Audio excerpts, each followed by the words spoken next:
When we were in Tokyo, we went to the KitKat Chocolatory in the Miyashita Park shopping mall in Shibuya. It was the only place in the world where you could make your own customized KitKat on the spot. After I finished editing this video, I found out that this place shut down recently, which I was really surprised about. But I'd like to still share the experience with you, and hopefully they open another location again one day. Step 1 is selecting the type of chocolate you want. You can choose between milk, dark, and ruby, which I believe is like strawberry or raspberry. Step 2, you choose up to 4 toppings from 17 choices by section. So you've got nuts, fruits, and photogenic, which are just pretty toppings. For example, I chose edible flowers. Step 3, you choose the box you'd like to put your custom KitKat in. And then you hand your form over to someone from the staff. Then you set up your KitKat making station and listen to your KitKat chief as they explain the steps to actually putting everything together. No worries if you don't speak Japanese, there's a poster in English with all of the steps with pictures, and the staff does each step in front of you. First thing you do is divide your wafer into 4 pieces. This is easily the trickiest and hardest part because there's a specific way to cut through the wafer so that you don't break it.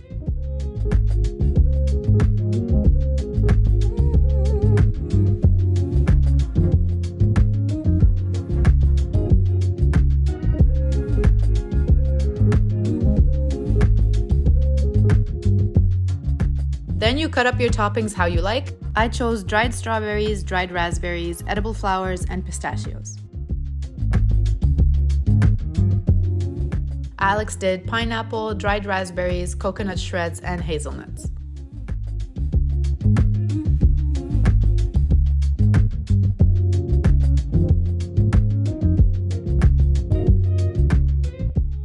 After that, you get your KitKat mold, fill it up with the chocolate you chose in step 1. I did milk chocolate.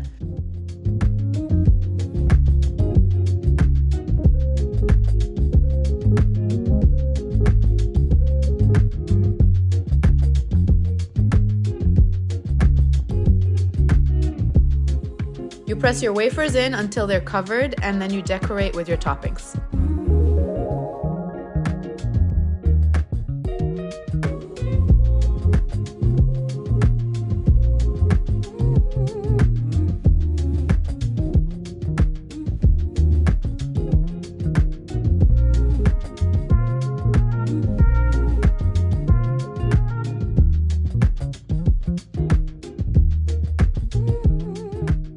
I went the aesthetic route and tried to make this pretty. You can see me having a nervous breakdown here trying to decide where to put the edible flowers.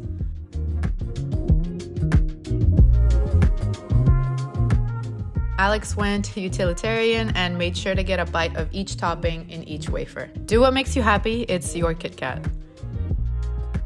Then you wait for 30 minutes as the staff puts your creations in a fridge to cool. Our tickets came with a free drink, which you can get from the little cafe inside the KitKat Chocolatory. We got orange juice. This is also an opportunity to check out the rest of the KitKat Chocolatory. The experience is obviously a big highlight, but at the end of the day, this is still a KitKat store with different flavors. There's the cafe, like I mentioned, where you can try a KitKat waffle cone, which is exclusive to the KitKat Chocolatory. And there's also a piano, which is fun if you can play the piano. I can't, but here's a fun fact. KitKats in Japanese are pronounced kitto katsu, which can also be translated into you're bound to win or never fail. And so they're given to students in Japan, or students will buy them, during exam periods as a sort of good luck charm.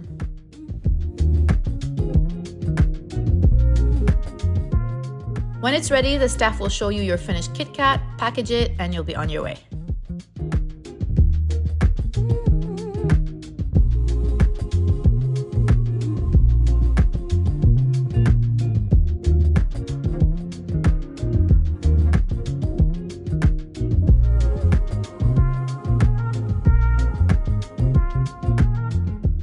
Here's mine. It's so pretty. I didn't want to eat it, but obviously I did. It's a KitKat. You can see I messed up the chocolate a little in the corner there, but it's okay. It still looks pretty good and it tasted really good too. I hope you enjoyed this video. Thanks for watching, and let me know what your favorite KitKat flavor is in the comments.